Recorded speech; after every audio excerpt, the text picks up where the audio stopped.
بيبدأ المسلسل بجريس وهي واقفة في محطة القطر، وبيكون المفتش كامبل واقف قدامها ومصوب عليها المسدس، وجريس بتكون مصدومة من الموقف لكنها بتكون أسرع منه وبترفع ايديها وهي ماسكة بيها المسدس في شنطتها وبتضربه بالنار، وبيقع المفتش كامبل في ساعتها وبتسيبه جريس وبتمشي. قبل ما نكمل، ده الموسم الثاني من بيكي بلندرز، واللي ما اتفرجش على الموسم الأول هسيب لكم اللينك في الديسكريبشن. وبنروح لمدينة برمنجهام بعد سنتين من أحداث الموسم الأول، وبنشوف 2 ستات ماشيين ومعاهم عربيات أطفال، وبيسيبوا العربيات قدام حانة جيرسون بتاعت أرثر وبيجروا بسرعة بعيد عن الحانة، وبتنفجر العربيات وبتنفجر الحانة كلها. وبنشوف بعد كده عيلة شيلبي وهم واقفين في العزا بتاع فريدي سورن، وبنعرف ان فريدي مات بسبب وباء كان منتشر ساعتها، وبيقول توماس خطاب على قبره، وبتكون عايدة حزينة على موت جوزها فريدي. وبعد كده بيتكلم معاها توماس وبيقول لها تيجي وتعيش معاهم بدل ما تعيش لوحدها في لندن بعد موت فريدي. ترفض عايدة بسبب انها متمسكة بافكار جوزها فريدي الشيوعية، وبتقول له انت عارف ان في الوقت اللي انت عندك فيه فلوس كتير قوي في ناس كتير قوي مش لاقيه تاكل. وهنا توماس قال لها انه عاوزها تعيش معاهم عشان يقدر يحميها، لانه بيخطط للتوسع في لندن، وهيكون في حرب بينه وبين العصابات اللي في لندن، ومش هينفع يدخل الحرب دي وهو قلقان عليها لانها عايشه هناك.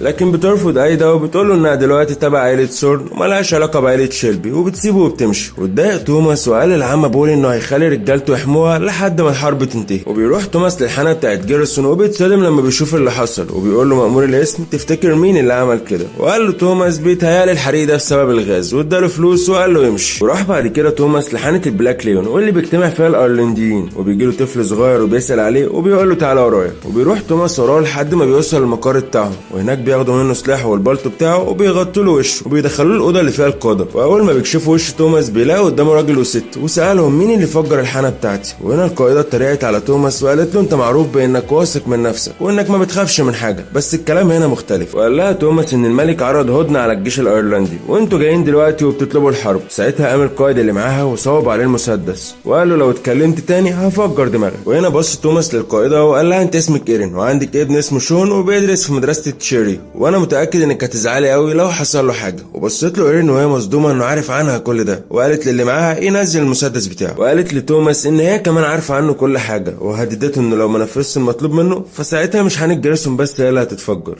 وقالت له كبدايه هتقتل شخص اسمه ايمون دوجن، وسابوه يمشي. اضطر توماس انه يوافق، وساعتها طلع وهو متضايق لانهم جوله في الوقت اللي هو كان مشغول فيه بحرب مع عصابات لندن، وبيكون ارثر في الوقت ده بيتمرن، وبيجي له اخوه الصغير فين وبيقول له ان توماس عاوزهم عشان عاملين اجتماع للعيله. وفي الاجتماع قال لهم توماس ان التوسع في لندن هيبدا من بكره. بعد كده سالته العمه بولي وقالت له كنت بتعمل ايه في حانه البلاك ليون؟ وهنا قال لها توماس ان الايرلنديين هم اللي فجروا الحانه، وان هو هيحل معاهم الموضوع ده بطريقته. ولما سالته اشمعنى موضوع التوسع هيبدا بكره، قال لها توماس ان اكبر عصابتين في لندن هم العصابه الايطاليه والعصابه اليهوديه، وانا عرفت ان هم الاثنين بيحاربوا بعض بقالهم 6 شهور، واليهود بيخسروا ومحتاجين حلفاء، وهو قرر انه يتحالف معاهم ويحارب العصابه الايطاليه وياخد مكانهم. وعرفها انه صادف ان كل العصابات هيكونوا مشغولين بكره في مكان السباقات. واستغربت العمه بولي وقالت له انت بقى هتظهر وتحتل المدينه؟ وقال لها توماس انه هيستغل الفرصه مش اكتر. وراح بعد كده توماس عشان يعمل علاقه مع ليزي، وبنعرف ان ليزي دي فتاه ليل لكن عندها طموح وبتحاول انها تشوف شغلانه تانية تكسب منها رزقها. وبتقول له توماس انها اشترت آلة كاتبه وبتتعلم عليها عشان تقدر تشتغل في اي مكان محترم وتبطل شغلها اللي مش تمام، ومهتمش توماس لكلامها واداها فلوس وسابها ومشي. وبنشوف بعد كده العمه بولي وهي رايحه لواحده عرافه بيقولوا انها بتعرف المستخبي، وبتقول لها بولي انها بتشوف حلم غريب بيتكرر معاها دايما وبيفكرها بولادها اللي اتاخدوا منها زمان في الكنيسه قبل الحرب. وبنعرف ان العمه بولي كانت متجوزه قبل كده وجوزها مات بسبب شرب الخمر الكتير، وكانت بولي ساعتها مش في احسن حال،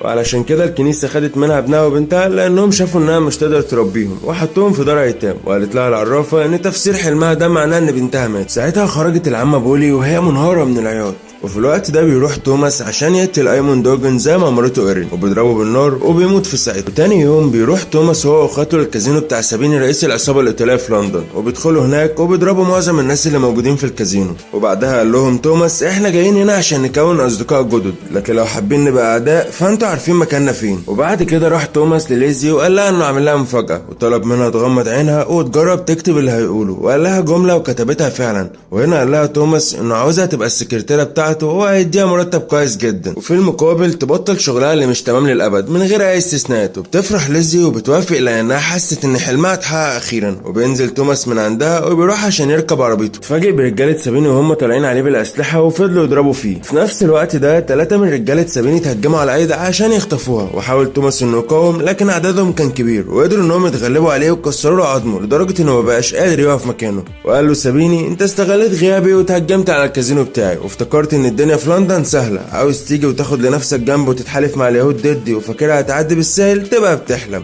وافتكر كلامي ده كويس وانت في جهنم. وامر واحد من رجالته انه يقتله، لكن اول ما صوب مسدسه على توماس الشرطه ضربت عليهم نار وهجمت عليهم وهربوا كلهم في ساعتها وسابوا توماس. وبنكتشف ان اللي كان بيقود الشرطه في الوقت ده هو المفتش كيمبل، ونقلوا توماس على طول على المستشفى. وبنرجع لايدا وهي في العربيه مع رجاله سابيني وبتحاول تقاومهم، لكن فجاه بتقف عربيه تانية قدامه بينزل منها 3 اشخاص وبيضربوا رجاله سابيني بالنار وبيحرروا ايدا، لكنها بتكون منهاره. وبيقول لها واحد منهم انهم رجاله توماس شيلبي، لكن بتضربوا ايدا وبتتعصب عليه وبتسابه وبتمشي وهي منهاره من العياط. وبعد كده بيروح المفتش كيمبل لتوماس المستشفى وعرفه انه بيراقبه من فتره علشان كده جاله في الوقت المناسب، وقال له ان المفروض انه يشكره لانه انقذ حياته. وهنا توماس قاطع كلامه وفكره بجريس وقال له انها دلوقتي متجوزه راجل غني وعايشه معاه في نيويورك. وقال له المفتش كيمبل اراهن انها دلوقتي عايشه حياه سعيده بعد ما بعدت عننا احنا الاثنين. وهنا قطع توماس كلامه للمره الثانيه وحاول يستفزه وقال له انا عارف ان لو اتضرب عليك نار من واحده ست هتحس بنفس الالم اللي هتحس بيه لو راجل هو اللي ضرب عليك نار، لكنها بتبقى حاجه تكسف بجد. واستهزأ بيه توماس وقال له انا لما اتصبت في الحرب ادوني وسام،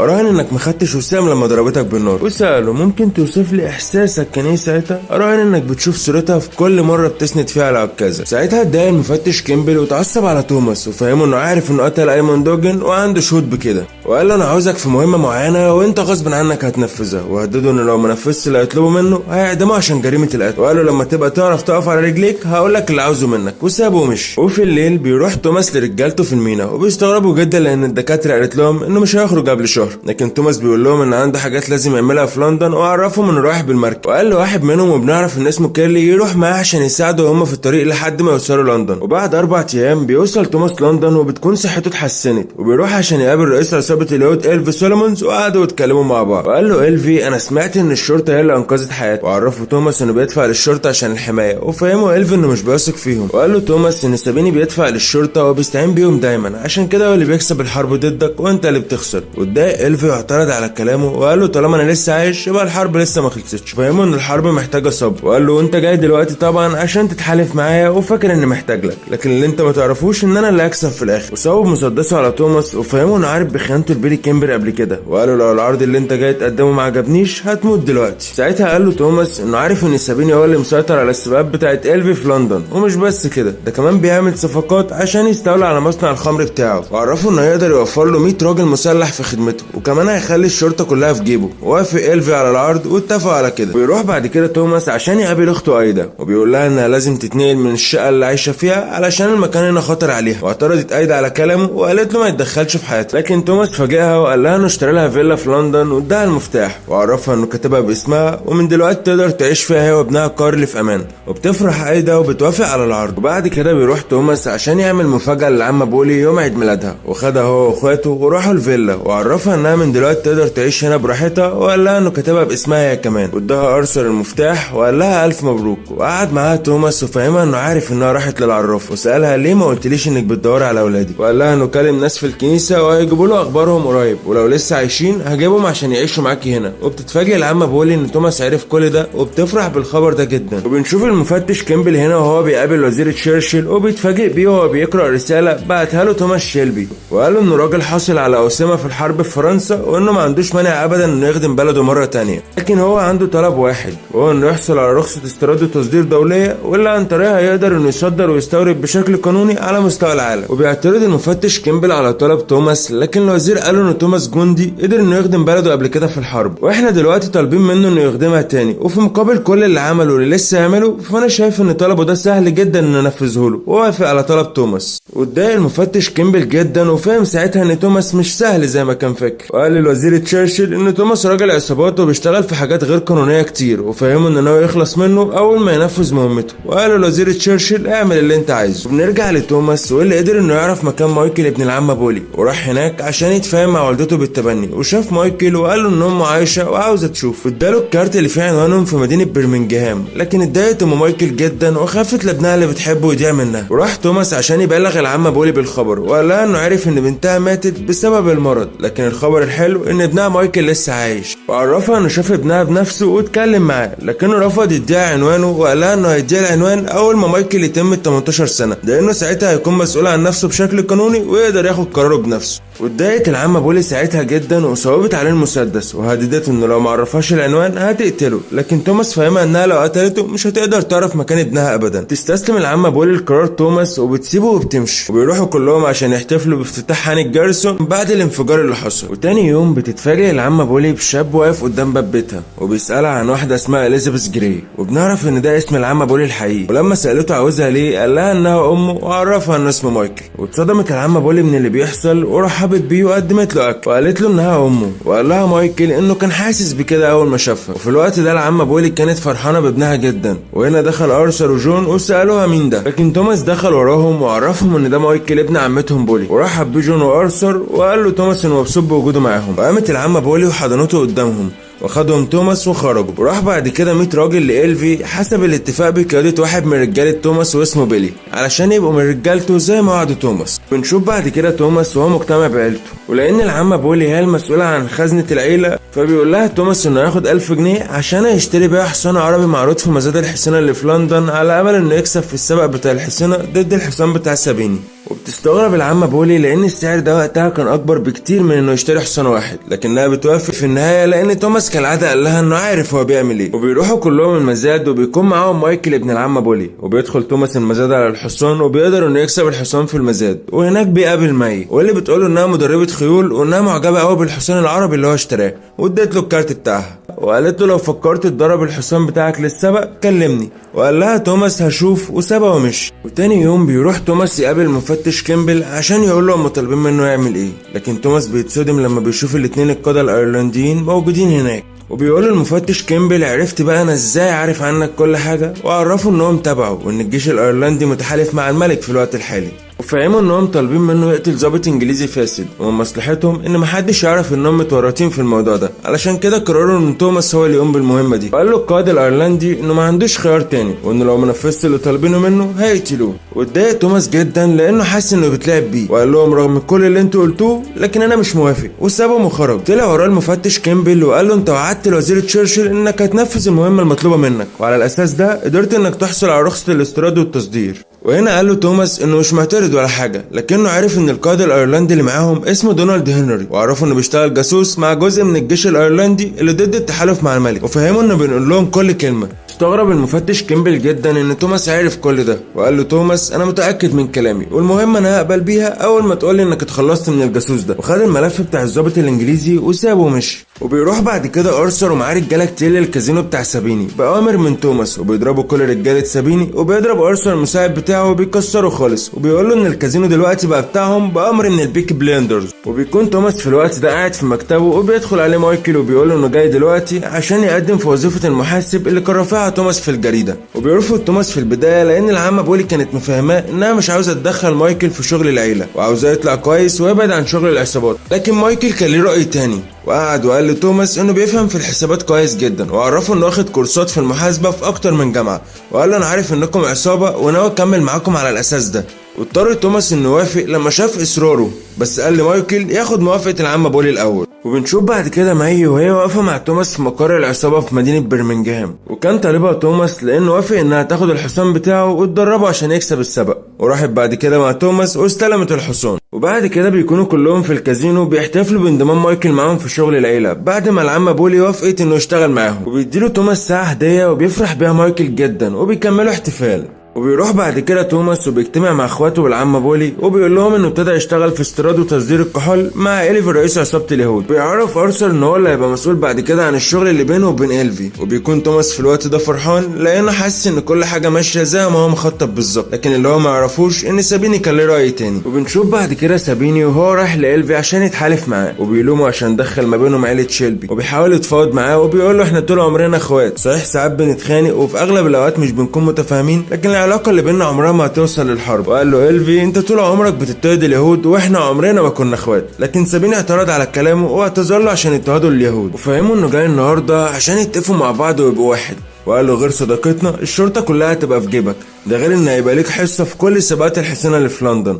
ووافق إلفي لأن العرض كان مغري، وقرر إنه يخون عصابة البيكي بليندرز ويمنعهم من دخول لندن تماما. وفي الوقت ده بيكون توماس عند ماي وبيندهش جدا لما بيعرف إن عندها قصر كامل بتاعها، وبترحب بماي وبتقترح عليه إنه يقضي اليوم النهارده عندها في القصر، وبيوافق توماس وبيقضوا يوم حلو مع بعض. وتاني يوم بيروح أرثر ومعاه بيلي عشان يتكلم مع إلفي على أساس إنه المسؤول عن الشغل اللي ما بينهم زي ما قال له توماس، لكن المفاجأة اللي ما كانش يعرفها أرثر إن إلفي قرر يخونهم. وفي الوقت اللي هما بيتكلموا فيه طلع واحد من رجالة إلفي مسدسه وقتل بيلي، واتجنن أرثر وتعصب عليهم لكنهم مسكوه وصوبوا عليه المسدس وضربوا إلفي ورجالته لحد ما وقع على الارض. ساعتها دخلت الشرطه وقال لهم إلفي انهم ضربوا أرثر وتحفظوا عليه لانه قتل بيلي، وخدته الشرطه في ساعتها. في الوقت ده سابيني كان في الكازينو بتاعه بيضرب كل رجاله توماس اللي هناك، وقال لواحد منهم قول لتوماس ان لو شفت اي حد منكم هنا تاني هيرجع على نقاله. واللي قرر انه يخون توماس هو كمان ساعتها المفتش كيمبل، وراح لبيت العمه بولي ولفق لمايكل تهمه وقبض عليه، وحاولت العمه بولي انها تمنعهم لكن بدون فايده. وتوماس اول ما عرف كل ده راح عشان يقابل المفتش كيمبل في الكنيسه، وكان هيتجنن وقال له احنا متفقين انك هتوفر لي الحمايه لكن انت كده خنتني. وهنا المفتش كيمبل قال له فعلا في بينا اتفاق بس انت ما نفذتوش، وانا دلوقتي معايا اخوك ارثر وابن عمتك مايكل لحد ما تنفذ اللي اتفقنا عليه والا هيتحكم عليهم. ساعتها توماس قال له ان المهمه اللي طلبها منه مش سهله، وفهمه ان بيت الضابط اللي عاوزين يقتلوه كله عساكر بتحميه، وقال له انه مستني الفرصه المناسبه عشان يقتله. ورد عليه المفتش كيمبل وقال له كل ده ما يخصنيش، تنفذ مهمتك اخوك وقريبك يطلعوا ويا ريت تخلص بسرعه قبل ما يتحكم عليهم. واتضايق توماس وقال له انا مش هسكت على اللي بيحصل، وبيسيبه وبيمشي. وبيروح عشان يجتمع بعيلته، بتقول له العمه بولي يتصرف بسرعه ويطلع مايكل، وبيقول له جون ان الشرطه اتحفظت على الخمر بتاعهم كله وسيطرت على الحانات اللي تبعهم واستولى عليها سابيني وإلفي، وعرفوا انهم قبضوا على كل رجالتهم اللي كانوا في لندن. ساعتها اتعصبت عليهم العمه بولي وقالت لهم انتوا بتتكلموا عن الشغل وسايبين ابني محبوس، وقال لها توماس ما تقلقش على مايكل وفاهمها ان الكلام في الشغل دلوقتي اهم والا كل حاجه وعملها هتضيع. ضايقت العمه بولي جدا من رد توماس وخدت اخوه فين وسابتهم ومشيت. وقال توماس لجون يروح لاخوه ارثر ويطمنه انه هيخرج قريب. وراحت بعد كده العمه بولي للمفتش كيمبل الاسم عشان كانت فاكره ان توماس مش هيهتم بالموضوع، وقالت له انا ممكن اعمل لك اي حاجه بس تسيب ابني يخرج. ورغم ان المفتش كيمبل كان هيسيب مايكل يخرج فعلا بعد ما اتكلم مع توماس، لكن حب يستغل الفرصه وقال لها انه عاوز يعمل معاها علاقه وفي المقابل مايكل هيخرج من الاسم تاني يوم. صدمت العمه بولي في البدايه لكنها وافقت عشان خافت لا تخسر ابنها تاني بعد ما كان بعيد عنها طول السنين اللي فاتت. بالفعل تاني يوم خرج مايكل وكانت مستنيه العمه بولي على باب الاسم، لكن مايكل قال لها انه مش طايقها وفهمها ان العساكر قالوا له هي ازاي قدرت تخرجه بالسرعه دي وسابها ومشي. في الوقت ده جون كان في السجن بيقابل ارثر وبيحاول يطمنه وبيقول انه هيخرج قريب، لكن ارثر استغرب من كلامه وقال له انهم خسروا كل حاجه واخرج ازاي بعد ما كل رجاله إلفي شهدوا عليا. ساعتها قال له جون ان توماس عنده خط، وبنشوف هنا واحد من رجاله توماس واسمه تومي وهو واقف بعربيه قدام بيت الضابط، وبيجي له العسكري اللي كان واقف قدام الباب وبيقول له ان ممنوع الوقوف هنا، وطلب منه يتحرك بالعربيه ويبعد عن البيت، وحاول تومي ان يتكلم معاه في اي حاجه. ساعتها جون راح عند الباب وساب قدامه قنبله، ولما شافه تومي مشي بالعربيه بسرعه وبيمشي جون هو كمان وبتنفجر القنبله. واول ما المفتش كيمبل عرف اللي حصل راح لتوماس البيت وقال له احنا كنا عاوزينك تقتل الضابط في بيته وانت فجرت قدام بابه قنبله، وعشان كده الضابط قرر انه يتنقل من البيت اللي عايش فيه، ودلوقتي مهمتك اللي كنت بتقول عليها صعبه بقت مستحيله. وهدده وقال له انا خرجت مايكل من الحبس بس اخوك ارثر لسه عندي. قال له توماس ما تشغلش دماغك، انا عارف انا خرج اخويا ازاي، وفهمه ان عنده خطه. ولما سالوا عنها المفتش كيمبل قال له انه عارف انهم كانوا عاوزينه يقتل الضابط في بيته عشان يقبضوا عليه اول ما ينفذ مهمته ويعدموه بتهمه القتل، وانا هنفذ المهمه اللي انتوا عاوزينها لكن بطريقته. فهموا انه عارف ان الضابط هيكون موجود في السباق بتاع الحصانه اللي في لندن، وهو قرر يقتل الضابط هناك وسط الزحمه عشان ما يقدروش يقبضوا عليه. وهنا بنكتشف ان توماس كان مخطط لكل ده من الاول، عشان كده اشترى الحصان العربي وقرر يشارك بيه في السباق عشان يبقى ليه الحق بشكل رسمي انه يكون موجود هناك، وبكده يقدر يقتل الضابط من غير ما حد ياخد باله. اتفاجئ المفتش كيمبل لما سمع خطه توماس وقال له رغم ان احنا الاتنين اعداء لكن انا معجب جدا بذكائك. ورد عليه توماس وقال له انا مش معجب بغبائك. تاني يوم دخل ضابط على ارثر الحجز وقال له انه خارج، وعرفه ان كل رجاله إلفي اللي شهدوا ضده في جريمه القتل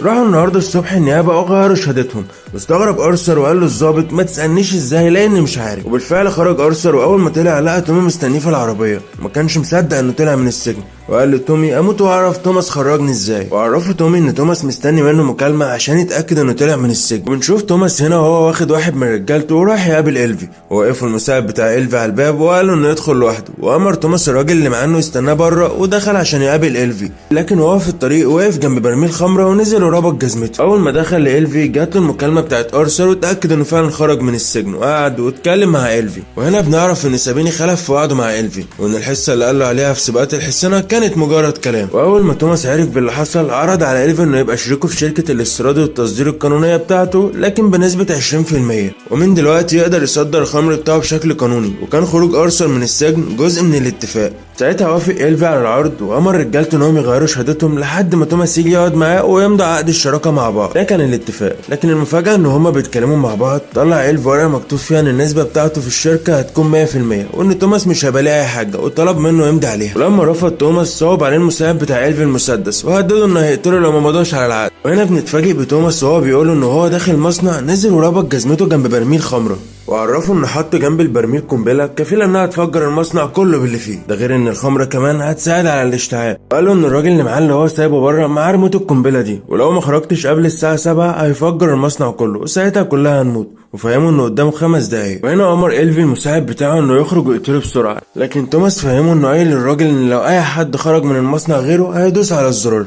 توتر جدا المساعد بتاعه وتعصب عليه إلفي، وقعد وابتسم لتوماس واتفقوا على نسبة 35%. خرج توماس وقعد مع اخواته وبقية العصابة وعرفهم انهم هيروحوا السبق وهم مسلحين عشان يسيطروا على كل سجلات السبق بتاعت سابيني. وفهمهم ان رجالة سابيني مش هيكونوا مسلحين لانهم معتمدين ان الشرطة اللي هناك هي اللي هتحميهم، وانا متفق مع الشرطة انهم ما يتدخلوش في اي حاجة احنا هنعملها هناك. بالفعل راحوا السبق، وتوماس كان واخد معاه ليزا هناك عشان تساعده انه يقتل الظابط، وقال لها تتصرف وتحاول تقنع الظابط انه يعمل معاها علاقة وتاخده لاي مكان بعيد عن الناس. واتضايقت ليزا لانها كانت بطلت الشغل ده، ولما صدقت انها اشتغلت شغلانه محترمه اخيرا. لكن توماس قال لها انه هيجي لها قبل ما الظابط يعمل معاها اي حاجه. قدرت ليزا فعلا انها تاخد الظابط لمكان ما فيهوش ناس، وحاول الظابط يعمل معاها علاقه، لكن توماس جه في الوقت المناسب واتخانق مع الظابط وقدر انه يقتله.